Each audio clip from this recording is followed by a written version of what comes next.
हम पहली बार यहाँ पे जम्मू कश्मीर वक्फ बोर्ड तश्कील होने के बाद हम पहली बार बाबा दरियाउद्दीन साहब के आस्ताने आलिया पे आए। सारे मेंबरान हमारे साथ हैं और पूरा माननीय वक्फ बोर्ड ही आज यहाँ पर आया है, क्योंकि यहाँ से एक वफद आया था हमारे पास जिन्होंने कुछ तजवीज़ पेश की और हमने कहा कि हम खुद ही आएंगे और खुद ब खुद यहाँ पे जो देखेंगे कि कैसे हालात में हमारा आस्ताने आलिया यहाँ पर है।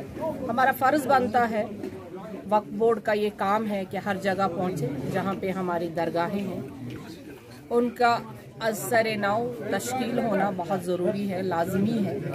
हम पर ये फ़र्ज़ आयद होता है कि हम देख रेख करें और जो हमारे मुलाजिम हैं उन पे भी ये फ़र्ज़ आयद होता है कि वो हम तक सही जो पोजीशन है हमारी तमाम दरगाहों की वो हम तक पहुंचाएं।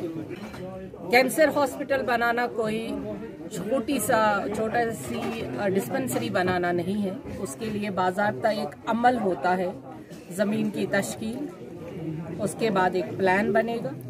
और जब हमने कहा है तो ये मानिए कि हमने नहीं कहा है, दरख्शां अंद्राबी ने नहीं कहा है, यहाँ के पीरों हजरातों की आवाज़ है कि उनका जो पैसा है, जो नजरो नियाज का पैसा है, वो किसी अच्छे काम में लग जाए और एक कैंसर हॉस्पिटल भी यहाँ पे बन जाए। लेकिन उससे पहले हमें ये भी देखना है कि जो हमारी दरगाहें हैं, जो हमारी ज़ियारतें हैं, वो भी खूबसूरत बने। यहाँ पे लोगों की जो आसाइश है वो पूरी तरीके से मुनज़्ज़म तरीके से बने और जो पहले शिकायतें होती थी वो शिकायतें अब वो दौर ख़त्म हो जाए। हम ये अभी ये कहेंगे, अभी तो जुमा 8 दिन हो गए हैं, क्योंकि अभी हमने ऑफिस लिया नहीं, क्योंकि वक्फ बोर्ड के पास अपना ऑफिस भी नहीं है। लेकिन फिर भी हम 24/7 काम कर रहे हैं, क्योंकि यहाँ चेयरपर्सन हमेशा सीएम रहा है। उन्होंने सिर्फ सेक्रेटेरिएट देखा है, वक्फ के लिए कोई ऑफिस नहीं बनाया है। पार्टी कोई बात नहीं होती है, हमारा एक ही मुन्नज़म नारा है, ला इलाहा इल्लल्लाह मुहम्मद रसूलुल्लाह। उस पर कोई और बात हो ही नहीं सकती। ये हमारा है, दीन है हमारा, और दीन की राह में जान भी कुर्बान हो। कि वो माहौल बनाना लोगों का काम है।